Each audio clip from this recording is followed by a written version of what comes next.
seperti apa Pak kira-kira menurut Bapak solusi konkret bagi pemerintah untuk segera mengentaskan kemiskinan dan angka pengangguran yang masih tinggi, Bapak? Silakan. Ya, terima kasih.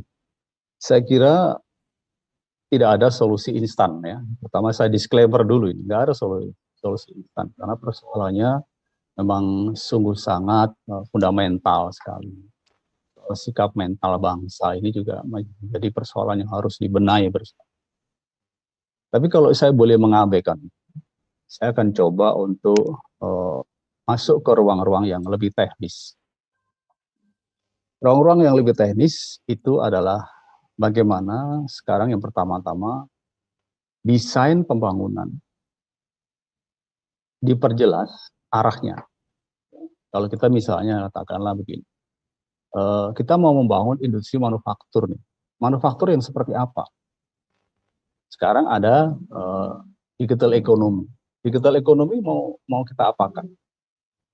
Kita sekarang punya punya berapa unicorn? Ada 4 unicorn kalau saya, ada Tokopedia, ada Traveloka, ada Gojek ya.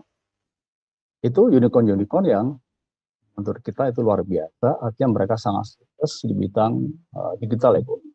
Tetapi pertanyaannya adalah bagaimanakah ketergantungan mereka terhadap sistem yang mereka gunakan, terhadap operasi sistem yang mereka gunakan. Mereka pasti tergantung Android, tidak bisa tidak. kita barusan teringat ya, saya jadi teringat bahwa di era Presiden Donald Trump, perang dagang antara Amerika dengan China kemudian menjadi memanas. Dan salah satu kebijakan Donald Trump adalah melarang atau mengatur siapapun perusahaan di Amerika yang melakukan kerjasama internasional harus seizin pemerintah. Dengan demikian itu ancaman serius bagi keberlangsungan Huawei yang menggunakan operasi sistem Android. Nah ini kemudian dijawab dengan sangat tegas oleh China dengan merintis satu operasi sistem yang disebut Hongmeng. Dan itu sekarang sudah terjadi dan artinya sebenarnya bahwa kebijakan Donald Trump yang men-trigger perang dagang itu membangunkan si macan tidur ini tadi, raksasa yang sedang tidur. Dengan demikian maka pertanyaannya adalah apabila kita di-ban oleh Amerika serupa dengan apa yang di-ban terhadap China, kita bisa mandiri apa enggak? Saya kira enggak.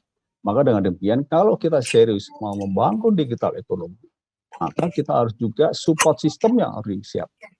Bagaimana supaya Google ini juga punya dalam negeri, Android juga punya Android dalam negeri. Kita punya 270 juta, jangan lupa. Ini sudah jumlah yang besar. Sehingga dengan demikian saya kira kalau kita mau mandiri di bidang teknologi, ini harus dirintis.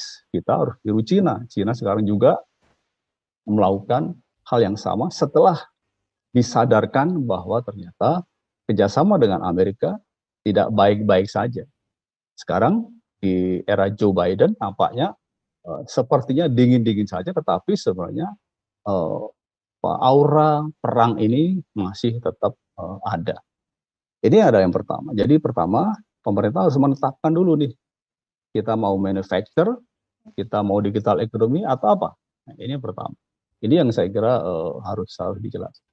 Yang kedua adalah kita tidak bisa tidak ya, industri substitusi impor itu harus dibangun di Indonesia. Paling tidak pada aspek apa? Pada aspek pangan. Indonesia ini negara agribisnis, malu dong kita. Kalau pangan aja impor. Bayangkan impor kita daging sapi impor, ya. Kemudian bawang aja impor loh Pak. Apa? Bawang merah. Oh iya. Kita impor. Ada banyak hal. Sampai dengan tepung ikan yang kita ini negara maritim itu impor.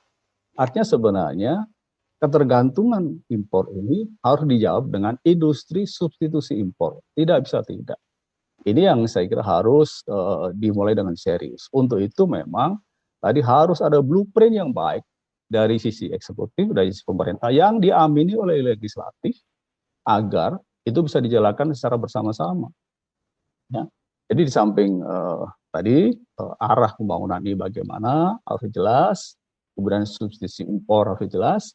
Yang ketiga haruslah kita kembali kepada bagaimana ekonomi maritim dibangun. Maritim ini tidak sekedar soal bagaimana kita menangkap ikan, tapi di dalamnya ada energi, ada rumput laut, ada transportasi laut, etc. etc. Sehingga dengan demikian maka kita harus kembali mengenal jati diri kita. Kita ini siapa? Who we are. Indonesia itu apa sih? Indonesia itu agraris, Indonesia itu maritim, Indonesia itu masih sebagian besar pendidikannya masih SD. Ya, kalau kita rata-rata pendidikan kita masih SD. Maka berdasarkan pada satu data data demografi, geografi, Indonesia harus membangun diri dengan atau mendefinisikan dirinya dengan sangat jelas. Jangan sampai salah. Memang kita sekarang sudah mampu membangun pesawat, tapi jangan coba-coba membangun pesawat jet misalnya. Saya kira itu bukan ranah kita, karena kita akan bertempur dengan raksasa Boeing, raksasa Airbus, yang itu sudah pasti banyak kalahnya. Tapi kalau kita main di pesawat baling-baling, saya kira itu masih ada prospek bagi Indonesia untuk bersaing di dalam pasar internasional, karena segmen itu adalah segmen kita. Sehingga dengan demikian tadi saya katakan, mari kita mendefinisikan diri kita sebagai apa, Indonesia itu makhluk apa, dan then kita berangkat dari posisi itu. Ya, jangan mencoba untuk menggapai sesuatu yang kita nggak bisa. Saya kira sederhananya itu, Bu Dok.